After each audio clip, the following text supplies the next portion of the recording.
Hello, everyone. I am Cassidy Jean, and today I will be presenting a paper titled Splendid Condition and Enormous Grit, the Sporting Other and the Canadian Identity. Sport and identity are invariably linked. When athletes compete in sport, whether as individuals or part of a team, they are perceived as competing for more than just themselves. They compete for their team, for their city, and ultimately for their country. Thus, the athletes themselves become emblems for a country's national identity, and they are seen to represent their country's values and beliefs.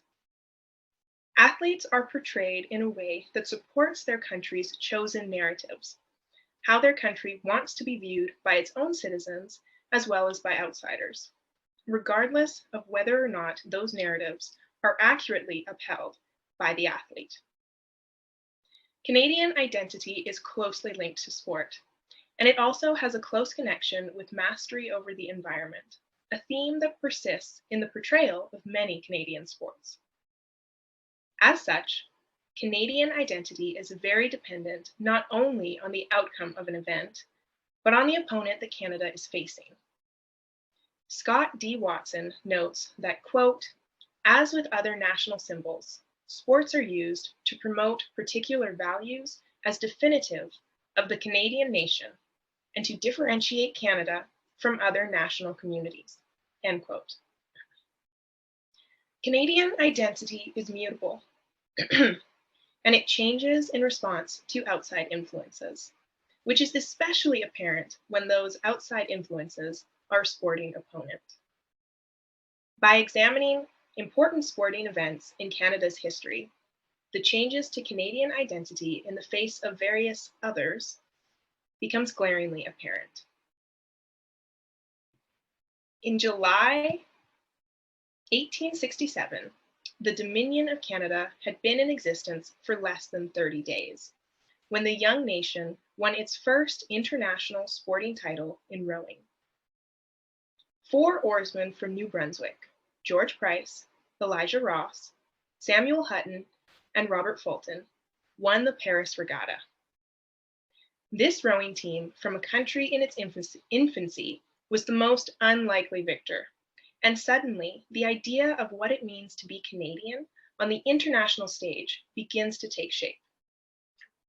The Morning Freeman, a New Brunswick newspaper that reprinted an article on the regatta by the Manchester Guardian, notes that, quote, "The New Brunswickers' success was probably largely due to their splendid condition and enormous grit," end quote. The newspaper also mentions that these Canadians were men, quote, "of much the same stamp as our English watermen," end quote. Since Canada was a British colony and the ink was barely dry on the 1867 British North America Act, winning the Paris Regatta carried implications that went far beyond the sport of rowing, sketching out a national identity that was uniquely Canadian. Not only did the Canadians beat the favored Oxford team, but they completely disregarded the English style of rowing, effectively differentiating themselves, and thus their country, from England. The Canadians' rowing style was defined by, quote, "a short, quick stroke, pulled almost entirely with the arms, hitting the water fairly at the beginning, with a jerk at the end, and a regularly marked bang against the chest," end quote. The Canadians also rowed without a coxswain, bow steering using a device at their feet. Furthermore, the Canadians distinguished themselves from their parent country of England, as well as their other competitors, in their manner of dress. The Morning Freeman describes them as being, quote, "in striking contrast to their neat competitors," end quote, with their outfits of, quote, "flesh-colored jerseys, dark cloth trousers, leather braces, and bright pink caps," end quote. With their shocking international victory, their unorthodox style of rowing, and their memorable dress, the Canadians set themselves apart from the other of England. The New Brunswick rowing team etched out an identity for their young country as one of strength, innovation, and as categorically different from England. Just over 100 years after Canada became a country, Canada's national identity had stabilized somewhat. According to Michael Robidoux, quote, since World War II, Canadians have been internationally perceived more as peacekeepers and, perhaps, even as being unreasonably polite, end quote.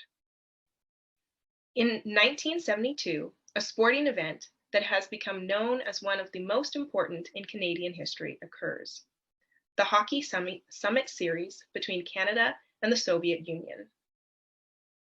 Popular opinion in Canada at the time was that, quote, the Summit Series was a mismatch that heavily favored Team Canada, end quote.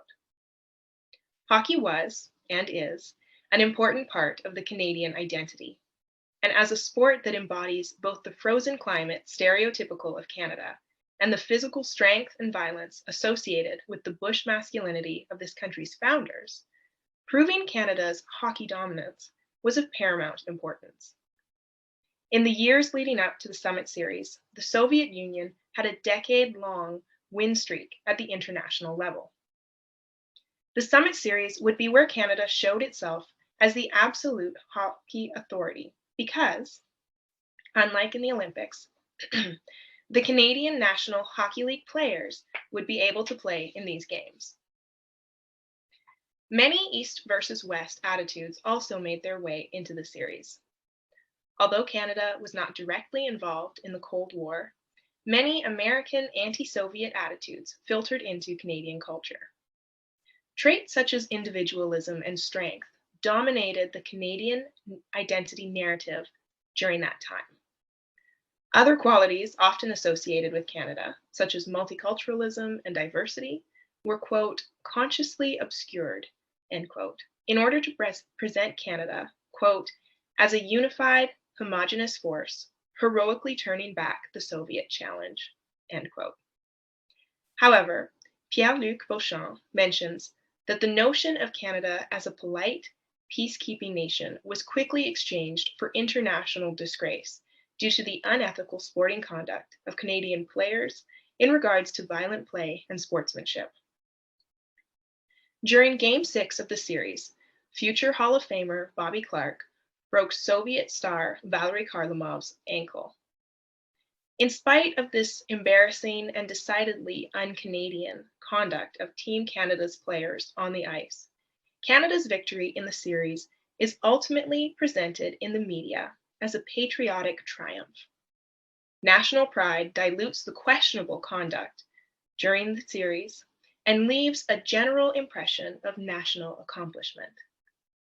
In order for the Canadian identity to be reimagined during the Summit Series, an identity for the other of the Soviet Union had to be emphasized. And throughout the series, Soviet hockey players were portrayed by the media as mindless robots obeying a rigid governing system. As was the case 100 years prior during the Paris Regatta, Canada's identity was based on how it differed from the other it was facing.